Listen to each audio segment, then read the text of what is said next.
Hi everyone, in front of me I've got MEIZU M8 and let me share with you how to set camera timer on this device.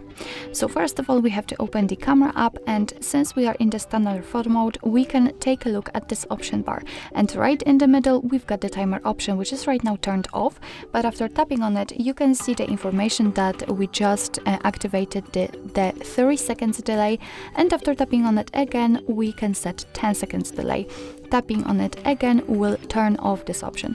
So let me pick the 10 seconds delay. Let's tap on the on the shutter button, and as you can see, from now on your device will count down from 10, and after that time it will take a photo.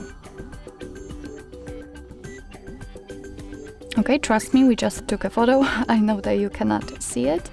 So let me set 3 seconds, and the same situation, but right now it is counting down from 3.